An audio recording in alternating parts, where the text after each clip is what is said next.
So আর এই যে war two care, মানে আমরা পড়ছি আয়ুর্বেদিক কেয়ার করার জন্য আজকে প্রোগ্রামের যে থিম, তো সব দিক দিয়ে আমার খুব ভালো লেগেছে। আমার নতুন একটা উদ্যোগ, এরকম উদ্যোগে আসা উচিত এবং যারা মিডিয়া ব্যক্তিত্ব আছে যাদের কথা শুনে দুটা মানুষ হয়তো বেশি আসবে তাদের এগিয়ে আসা উচিত। দেখেন আমরা যেমন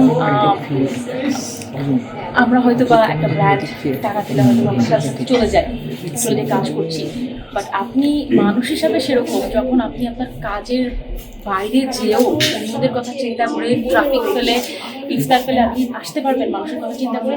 অনেক সময় বলবেন জ্যাম জ্যাম কিন্তু ঢাকায় নতুন না, that's part of your life, you have to accept it. আসলে তখনই you are showing kindness to others, that's important.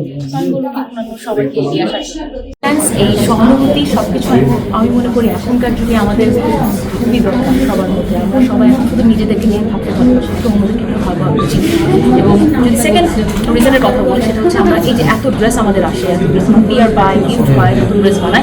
প্রথম সুক্রিয়াটা আমার কখন আসে আমি বলি যে আমার কিন্তু কোনো অস্ত্রোপচার করতে হয়নি। হ্যাঁ, যে টিউমারটা ছিল, আমার যে মেডিসিনটা দিয়েছিল, এই থেরাপির মাধ্যমে টিউমারটা ডিজলভ হয়ে গেছিলো। সো সেটা ছিল আমার জন্য মিরাকেল, কারণ কোথাও কোনো কাটাছেঁড়া ছাড়া ক্যান্সারের যে টিউমার সেটা যে ডিজলভ হয়ে যায় এটা হয় নাই। তো সেটা আমার জন্য একটা বড় ধরনের মিরাকেল ছিল। তখনকার ওই যে যেটা বললাম যে খাবার দাবার, এবং একটা জিনিস খুব ইম্পর্টেন্ট, সুগার, চিনি কিন্তু খাওয়াই যাবে না। সুগার হচ্ছে ক্যান্সারকে বাড়িয়ে দেওয়ার, ওই সেলগুলোকে ইগনাইট করার এমন একটা কম্পোনেন্ট যে সুগার খেলেই ওটা ইমিডিয়েটলি বেড়ে যাবে।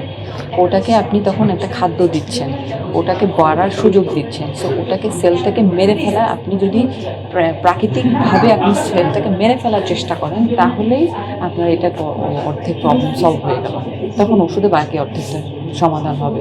এই জন্য কিছু জিনিস আছে যেমন ভাজা খাওয়া, ডিপ ফ্রাইড জিনিস, ফ্রেশ খাবার খেতে হবে, ফ্রিজে রাখা খাওয়া যাবে না। তো ফ্রেশ খাওয়া এই সমস্ত জিনিস যদি মেনটেন করা যায় তাহলে আপনি অটোমেটিক্যালি 50% প্রবলেম সলভ করে ফেলতে পারছেন, না বাকিটা চিকিৎসাতে হয়ে যাবে।